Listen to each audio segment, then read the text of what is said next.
Hello there, everyone, and welcome into the final episode of the year 2021 of the Career Competitor Podcast. As always, we are the show that seeks to light that competitive fire within you in order to jumpstart or optimize your career. I'm your host, Steve Mellor. We've got a fantastic guest to finish out the year, but before I introduce him, let me tell you all about my service, Career Competitor Performance Coaching, and also cultural consulting. Everything you need to know about that service is at careercompetitor.com. You can also find awesome information about the podcast and go back and look at all our previous episodes at the phenomenal range of guests that we've had on the show up to this point of our 3.5 years. In terms of what it is I am doing as we enter the new year, I am here to offer you a free 30-minute consultation to talk to me about anything within your life that you feel as though you could do with some coaching on. We can sit down and have a chat, get an understanding of one another in the sense of what does your optimal self look like and how can I help you get there. I have a variety of coaching packages that can help you, the individual. And then, like I said, if you are a representative of a larger team and organization, I'm here to help you work on culture as well. But everything you need to know is at careercompetitor.com. But let's get to our episode for today. I was delighted to be able to sit down and speak with Benjamin Alexander. And for those that don't know his story, Benjamin decided at the young age of 32 that it was time to take up a professional sport, one that he had never done before. You're hearing that right. This isn't something that he learned as a kid and that he kept going recreationally and decided that he was going to get serious about it. No. He went down a ski slope for the first time at the age of 32 and decided this was something that he could really sink his teeth into and turn into his career. Benjamin's father is of Jamaican descent, and Benjamin has now been able to establish himself as a representative of the Jamaican ski team. And with only 5 weeks to go until the Winter Olympics in Beijing, Benjamin has all eyes set on being an Olympic qualifier for the incredible country that is Jamaica, that, as you are well aware, doesn't have a whole lot of snow. So Benjamin has been traveling all over the world, getting himself up to speed, getting himself up to standard, hitting qualifying times that he needed to do in order to now be in a position where he is going to do something pretty historic. In the last few months, Benjamin's been making time for people like NBC Sports, the BBC, Time Magazine, and of course now he's made time to come on the Career Competitor Podcast. What a way to finish out the year, folks. I cannot wait for you to listen to this episode. He provides content that, quite frankly, we all need to embrace with the new year right around the corner. An awesome conversation, such an appropriate conversation to be having as you maybe have one eye on bettering yourself, finding new levels of performance as you enter 2022. So really be paying attention to Benjamin's story here, and of course hang out at the end as well, where I summarize one, if not a couple, of the major talking points from the episode. But for now, sit back, relax, and enjoy our final episode of the year with Jamaican skier Benjamin Alexander. And I hope you all enjoy. All right, well, it gives me great pleasure to welcome in the man, the myth, the legend that is Benjamin Alexander, the one-man Jamaican ski team. Firstly, Benjamin, how you doing, man? I'm great, up here in Lapland, Finland. Lapland, Finland. So right around the Christmas period, you're as close to Santa as anybody, huh? Yeah, and so all of the kids shipped on the cheap flights from the rest of Europe, so the hotels are completely bananas right now. You're surrounded by kids, and here you are trying to get in some really hard work, as you gear towards Tokyo coming right around the corner now, goodness me. So why don't we, before I start to get into some of the let's say the more juicy stuff with you, why don't you just give everyone a feel of what you're doing today, what's brought you to this moment, you just sort of in your own words. So firstly, it's Beijing that we're going towards. Tokyo's in the rearview mirror. Oh, sorry, yes, of course, that's my fault. Yeah. That's okay. BBC did that last week as well, so it's the Freudian slip. We're in this weird situation where the Olympics are in consecutive years, and our brains are not used to computing that. So as you said, I am the one-man Jamaican ski team. And I'm currently on a mission to be the first ever alpine ski racer to represent the country in the Winter Games.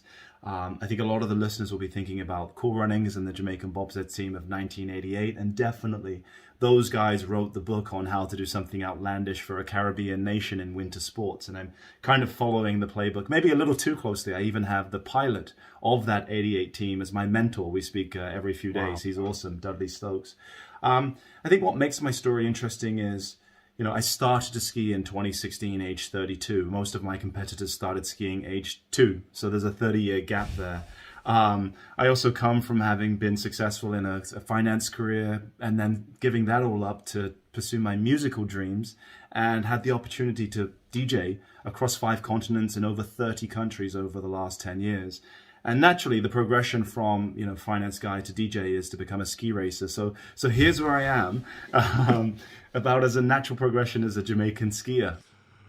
Yeah, and as people can probably tell too, you keep saying Jamaican, but you sound an awful lot like me, Benjamin, honestly. So why don't you just tell everyone a little bit about that backstory, where you grew up, etc. Yeah, so I grew up just outside of London, England. That's the accent that people are hearing. The British listeners will hear some Americanisms in my pronunciation. I've been spending a lot of time with the Americans over the past decade or so, predominantly because of Burning Man, an event that I used to DJ at and am still heavily involved in, and have been every year for the last 10 years. But yeah, born to a Jamaican father and a British mother just outside of London. My father came across to England in the early 60s with a lot of Jamaicans, the Windrush of Jamaicans, as it's called. There are actually 1 million Jamaicans in England, which is kind of crazy for a country of 60 million. Wow. Yeah. And so, spent the first 18 years of my life in my small hometown before moving to London for university. And then I kind of saw something that I liked the look of on the other side of the planet, and moved to Asia immediately after graduating, or immediately after my final exam. I didn't stay for my graduation ceremony. Well, what's very noticeable already, we're just a couple of minutes into this, and it appears to me that you're a guy that loves a challenge. You love something that's going to shake things up a little bit, and I can relate to that a good amount.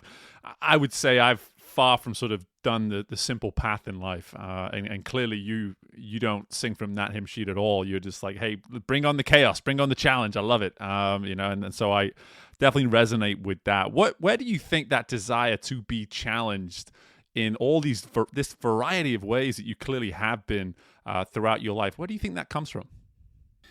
I get a lot of enjoyment from feeling improvement, feeling advancement, right?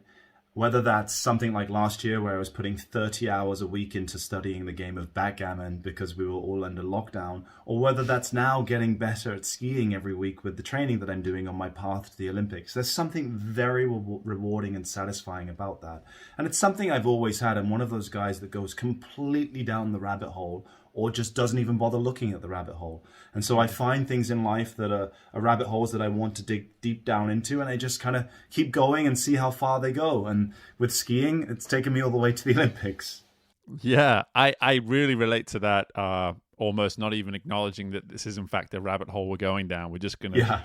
We're going to keep on going, and we're going to see where it goes. I like to think a lot of these episodes are exactly that too. And in terms of, as you now start to look ahead over these next 2 months, have you started to really anticipate what these forthcoming challenges are going to look like, how you're maybe going to be handling what will probably be a lot of new stuff within your life?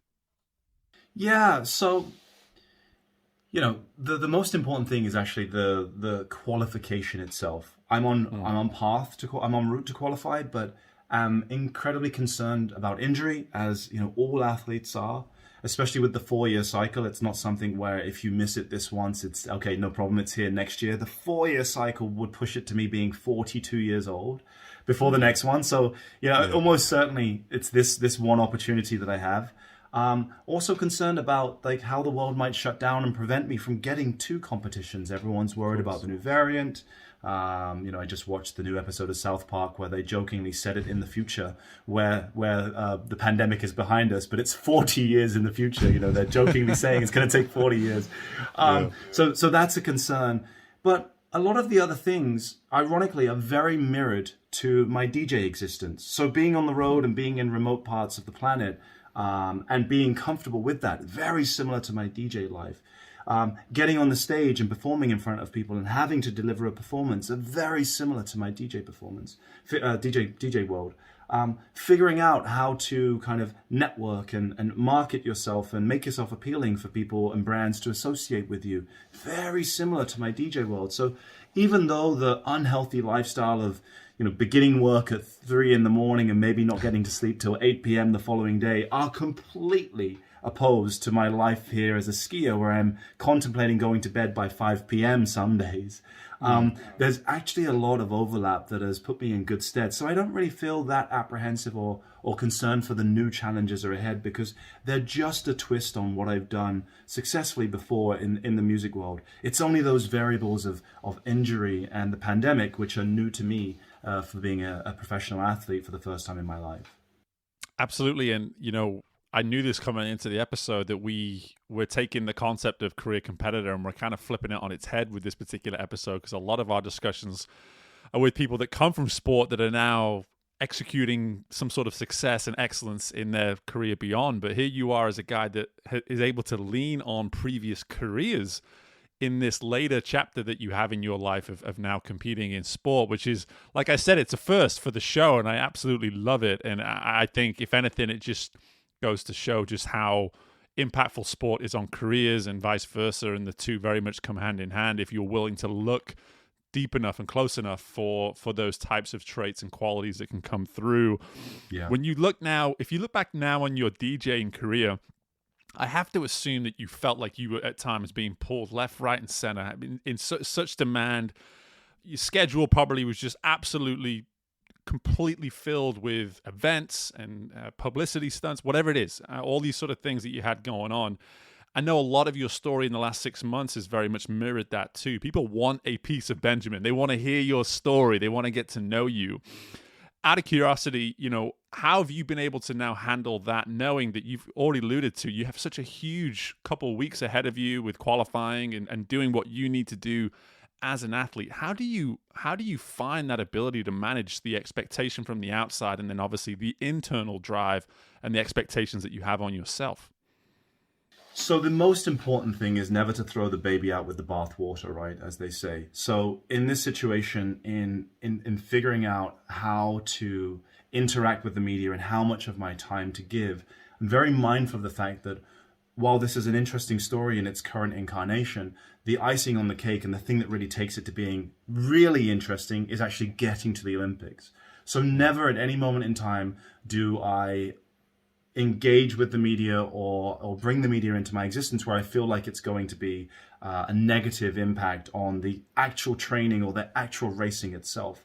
And I've had to learn the hard way. I've had to work with film crews that have just completely blown up my day because they can't navigate around a mountain or don't really understand the sport. They understand their camera equipment very well. And now it's just very clear that if someone wants to come and bring a camera with me, either you really need to know your way around a hill and a set of skis, or there are just certain days that I just will not be able to engage with you. And especially as we get closer and closer to the crunch time of these qualification races, projects like the documentary that's being filmed, I've just given them like complete blackout dates where I'm like, I just don't want to see you guys on these dates. I don't care how important it is to the movie, but the movie only really becomes the movie if I get to the Olympics. And I think you need to have the power to weigh up the value of interactions. So as I said, this was one of those days where I was thinking about being in bed before 5 p.m. But spending an hour or so chatting with you and your audience is worth it for me. Skiing is something that only happens, through the working hours of the day. And at this time of my training and balancing the amount of time I spend on skis with not trying to overtrain, I can feel a few little niggling injuries coming. And so today was a very short training day. So I just did some tourist activities, and I'm very happy to use my brain power and my the remaining energy I have and gas in the tank to speak with you guys. But it is a balancing act for sure. Yeah, absolutely. And, hey, I'm as appreciative as anybody listening to this that you've been able to carve out time for us. And I will say that so much, and I've done a good amount of reading about your story.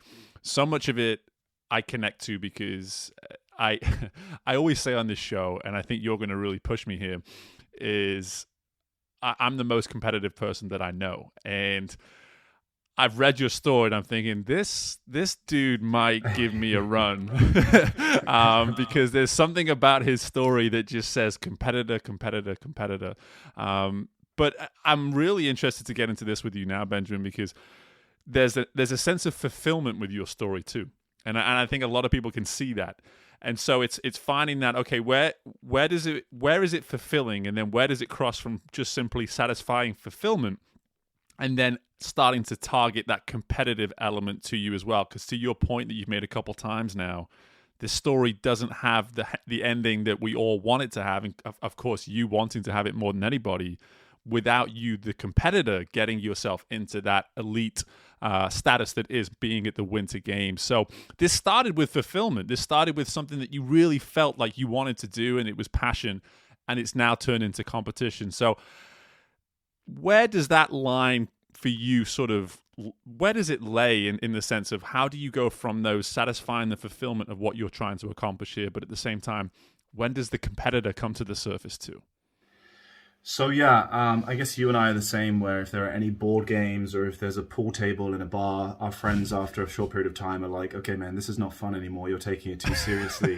I remember we rented a house in Canada 2 years ago that had a fantastic man cave with a pool table. And the two people I rented the house with stopped coming into that basement after the second day because it just wasn't fun for them to play pool against me. But for me also, it's not only about the winning. It really is it's the getting better. I remember this random moment where I just moved to Jackson Hole a couple of years ago, and I was just playing pool by myself. We'll use pool as an example. I love to play pool. And eventually some guy comes up and says, do you want to play? I wipe the floor with him, right? It's 5-0, he gets bored, he goes away. Next guy comes up, do you want to play? Yes. So he beats me 3-0. And I say to him, you're a pretty damn good player. I'm happy to lose to you all night because I'm learning something from you and I really enjoy that. And he says, you know what? You're a good guy. Let's split quarters. We'll pay 50 cents each. We get to 5-1, and the only reason I get one game over him is because I break and I clear up, right? He didn't get to come to the table. And then this little sassy cowgirl comes over to me, drunk as a skunk, and she says, you have no idea who you're playing, do you? I was like, I don't know, guy in a bar. She says, that's Bill Kahn. He's the best player in Idaho, Utah, Wyoming, Montana. I was like, is that true? He's like, yeah. And I spent the entire weekend just drilling him with questions. He was actually there to play a national tournament. And every time he was playing, I was watching him. When he wasn't playing, I was trying to beg him to play against me. When he wasn't willing to do either of those two things, I was just asking him questions. So for me, the competitive thing is not always just about performance. I think your best opponent is yourself. And for me, if I can beat myself, if I can look back at my ski video from last week and see the problems that are not in today's ski video because I've improved and I've beaten myself, then that's quite a fulfilling way to compete. If you always want to compete, and I'm sure a lot of your previous guests have been the people that have been at the pinnacle of their sport, but in every sport there is, by definition, only one pinnacle, right? There's only one Michael Jordan. And if people are looking for that, I'm sorry to say that a lot of people are going to be very, very disappointed. So for fulfillment and happiness in life, finding a better competitor, for competing with the you of yesterday, and this can relate to everything, being a better lover to your partner, being a better parent to your children or whatever it is, I think that's a much better, surefire way of finding happiness, as long as you can talk to your mind and convince yourself that that's fulfilling enough. And for some reason, I seem to have been able to do that. Yeah. In addition to that, I would love to just add that there comes that need to really be comfortable with yourself too. And it's already very clear to me, just listening to you talk, that there's a great comfort that you have in the person that you are at your core. And then in addition to that, how that's going to be, all of these things that you're doing seem to be just a simple extension of that person that you are at your core. You seem very comfortable knowing, like, hey, I'm a student of what I do, but I'm competitive about it.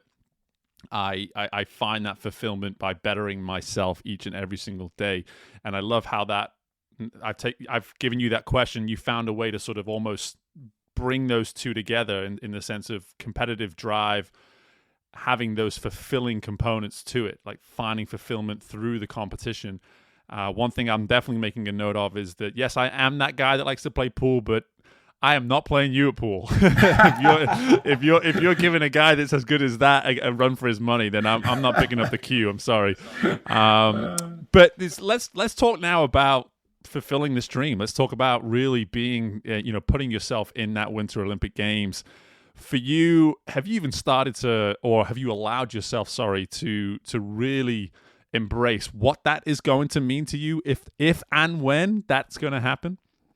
Yeah. So, I will admit that when I started this project, I really thought that skiing or ski racing was just about going fast. And I was really good at doing that. I spoke to the Mayer brothers, who are, two of the most famous ski racers in American history. I did a training camp with them last year. And they weren't talking about me in particular. They were just talking in general terms. They were like, anyone can ski fast. They just have to be, fearless and unafraid. You just point the skis down the hill and, you get to terminal velocity, whatever. But being able to ski fast through a course, that's where it's really at, the technical abilities of that.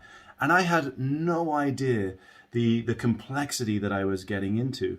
And so for me, getting over that finishing line is going to be getting to the Olympics, just getting there, just getting into the opening ceremony. That is my gold medal. And I've shed a lot of sweat for this project. It's been, a lot of work. I've shed a lot of blood.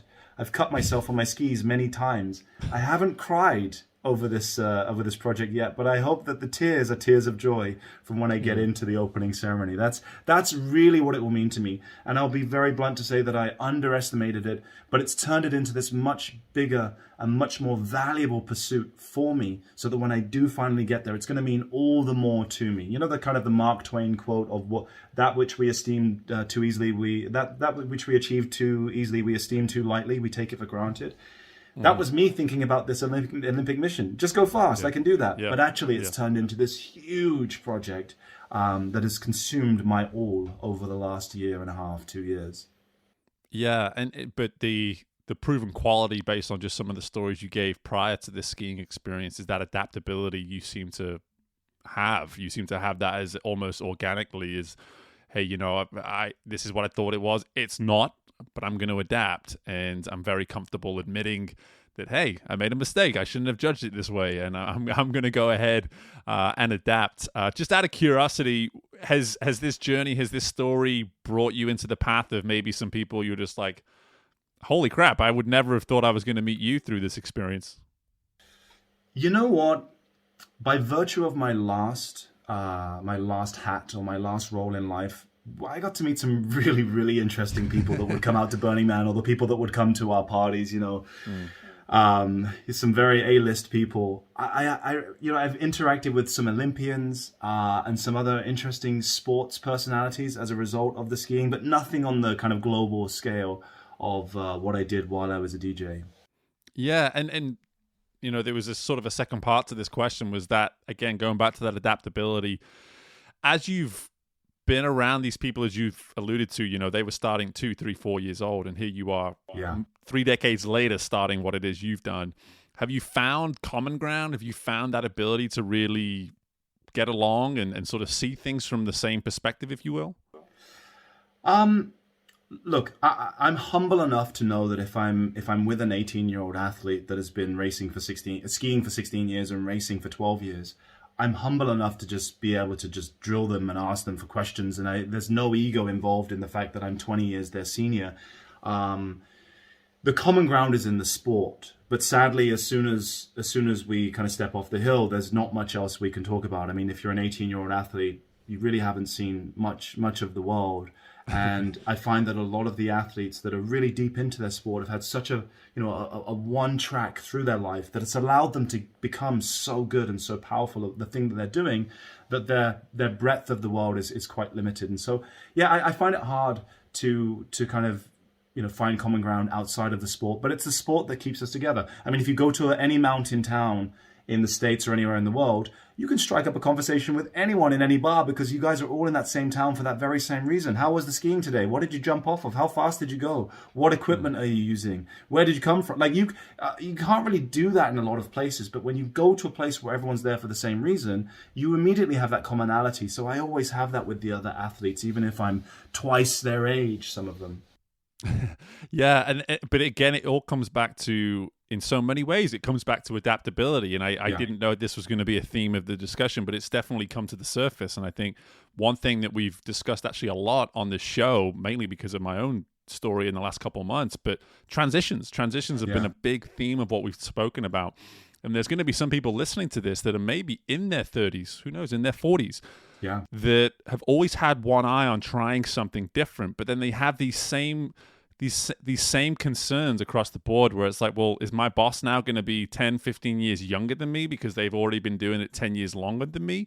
And it sounds here as though you're, like you said, you're humble enough to say, listen, I'm coming into this world and I'm coming into it a little late in comparison to most people. Yeah. But I'm humble and willing enough to admit that, hey, these people can still educate me, despite, if we were to start talking about life and travel and relationships, like I could probably bore them to death with the amount of information I have on that particular part of life.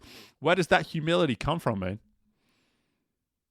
It comes from an understanding that your age, as it is on your passport, your date of birth, it's just a number. And as I said, as I'm interacting with these 18-year-old athletes, the amount of hours and the amount of effort and time they've put into the sport that I now am interested in, I'll probably die without ever having matched the amount of time they've put into skiing.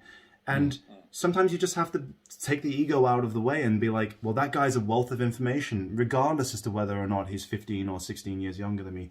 And actually, the interesting thing is, by virtue of being older, quite often you can bring different perspectives. You can definitely bring entertainment. I mean, I could talk to people about my DJ life on the chairlifts all day long and make friends with anyone that I want to in the ski industry because I'm very unique from the rest of them that have just been skiing for their whole lives.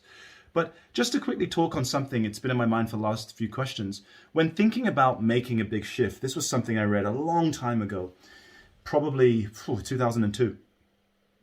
So I went to my first university. I went to the Imperial College to study physics. I hated it, so I dropped out. And my whole life was like, well, what do I do now? I just thought that I had to go to university. No one in my family went to university, but it was just something in my head that I had to do. And so I just set out to reading everything and learning as much as I could about the world. I'd never been on a plane at this age. I never flew with my parents. I mean, I've now been to 70 countries, so I've done a lot of catch up. But one of the things that I read, one of the many things that I read that stuck with me, is that when you're going to make a big shift, it's important to have accountability. And that could be just to yourself. And for some people, that could be as simple as, I'm going to put a note on the fridge that says no sugar until the end of December. And that could be enough for some people. A lot of us don't have that willpower and control. I'm probably one of them. And so you have to find ways to create accountability, even if it's just some fictitious thing, but something that will motivate you to stick to this goal that you've made. Because it's always easiest to stay with the path well known and to not make these huge changes. So when I retired from DJing 3 years ago, I made this huge public post on all of my social media to say that I'm hanging up my headphones and I'm looking forward to the next chapter in life. And so many of my friends said to me, you're stupid. Why would you do that? You can get thousands of dollars for gigs and you can just do that on the side while you're thinking about your next thing. And I said, well, look, I have been thinking about my next thing for some time. And at the end of the day, if I don't make a change now, a drastic change, then I'm going to wake up one day and be in my mid-40s or 50s and still be in nightclubs. And that's not where I want to be. I have a solid education and like a business background from before that.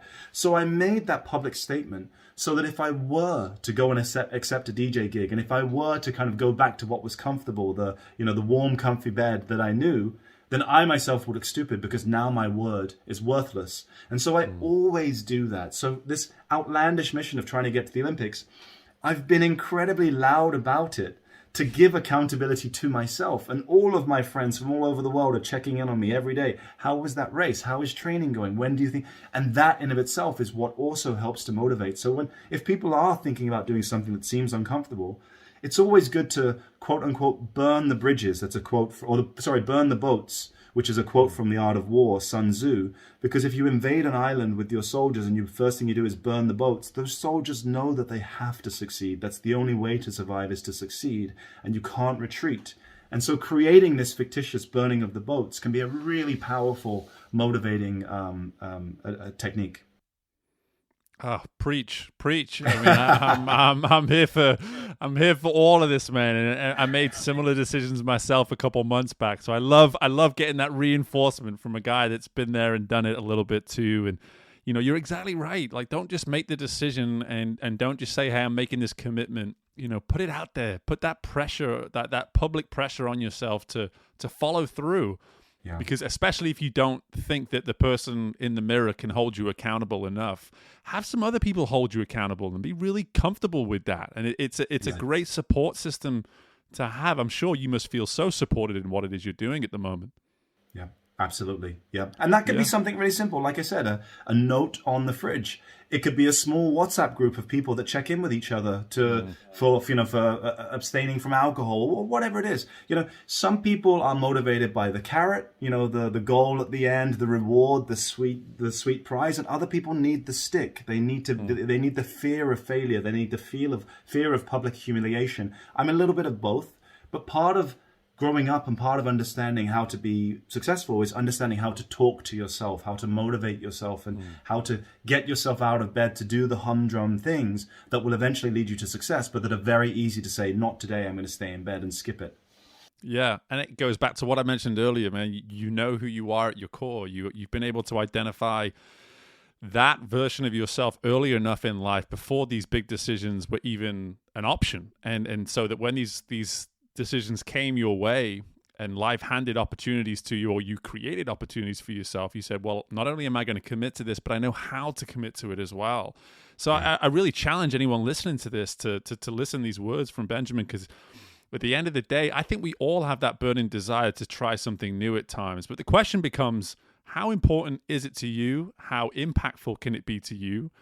And then what sort of support system do you have maybe now to follow through with it? And if you can answer those three questions confidently and feel great about those answers, well, I'm just going to, be that guy now on your shoulder saying, well, what's stopping you? What are we waiting for at this point? Because as you can hear from Benjamin, there's so much value to be taken from this process. Man, I can probably talk to you all day in the sense of just your story and all that kind of thing. There's so much information coming out about you right now. And I encourage everybody to make time to be following you. So with that being said, where can people follow you? How can people see more and learn more about you, man? Yeah, so I've made it really easy for everyone. My website and my Instagram handle are the exact same thing. So Benji, BENJI .ski, S-K-I. And if you put that into your browser, you'll get my website. And if you put that into Instagram, you'll see all of my latest updates there. And I try to keep it simple, stupid, right? So my website is just a bunch of links to the latest things that might be of interest to the people that are following me. And my Instagram is, I don't go over the top. It's just mostly fun stuff. Yeah, well, like you said before, you know how to market yourself, right? So you're on top of that, and you're clearly on top of your training. And listen, man, you got a fan in me, you got a supporter in me, and I'm just so excited to see how these next couple months unfold and to see you on the big stage in February. And best of luck with all of it, man. And thanks again so much for your time today. Thank you for having me. Wow, such an incredible opportunity to hear from Benjamin in the midst of what is a crazy time for him right now, as you heard, not just prioritizing his advancement as a competitor, as a skier, but obviously being able to make himself available to so many people and balancing all of that. So for him to carve out 30 minutes for us, I consider myself incredibly grateful for that, and I hope you really benefited from it too. In closing, I really just wanted to emphasize the major theme, as I alluded to within the middle of the discussion, that I wasn't necessarily anticipating, but adaptability really did come to the surface on a number of occasions. And here we are releasing this episode right at the turn of the new year. What better time to start looking ahead? And we're not going to call this a New Year's resolution. That's not how we work on this show. That's too pretty. That's not deep enough. We're going to say, listen, it's time to take accountability. It's time to take accountability for any actions that we intend to take. And then we're going to put that pressure on ourselves as well to follow through. Create the accountability, create the support system that you know that you are going to need in order to follow through. Don't just put an idea out there. Don't just talk about intentions of what it is you want to get from maybe next year. If there is any type of shift that you're looking to make within your life, within your career, whatever it may be, now is the time to analyze what that accountability system looks like so that you can have that ability to be adapting as much as possible every time a potential hurdle comes your way, every time a challenge of any sort, a distraction of any sort comes your way. You can adapt. You can do whatever is required in order to follow through with this decision that you are making as you head into the new year. So in other words, engineer your future. Scope it out. Know what it's going to look like. Identify those potential pitfalls. Create that support system that you know is going to allow you to have complete accountability. And hey, if it's anything like Benji did there within the episode of publicizing your intentions to put that absolute pressure on yourself to in fact follow through, then what are you waiting for? Go ahead and do it. You've got a week or so of 2021 to think about all of this. And then once we hit 2022, listen to me. It's time to take accountability. It's time to follow through. It's time to be adaptable to whatever it is that life throws at you, because you are striving to make this change, to establish something about yourself that you've never been able to do before. So I think we all have something, right? We all have something. It may be small, it may be big, whatever it is. All of these things that I've just spoken about, these are the types of practices that you need to be implementing in order to make it happen, to make it come into reality. Thank you so much for listening to the show, not just on this particular episode, but for those of you that have been with me from the very beginning of 2021, and for those of you that have been with me now for 3.5 years. We have come a long way as a show. And for me, I have never stopped learning, and I am so excited to continue to learn and to continue to bring what it is I'm able to pull from my guests and deliver it as education for you. Benjamin was an awesome example of exactly that, but we've had so many fantastic guests throughout this past year, and I encourage you, if you are listening to the show for the first time, to go back, to go look and listen to some of those people. They have incredible stories, incredible lessons, phenomenal insight that can impact you. So make the time to do that, especially as you have a little bit of downtime maybe throughout the holiday period. But make listening to Career Competitor part of your practices when it comes to being accountable. This show will hold you accountable. This show will force you to think from different perspectives and see things in ways that can help you succeed. So make us a part of that new year accountability plan that maybe you have. But at the same time, thank you again for listening to the show. Make sure you subscribe, leave us a rating, and I'll see you all in the new year of 2022. Best of luck with anything and everything that you've got going on and you've got planned for the new year. And I look forward to speaking with you all again very soon. Bye for now.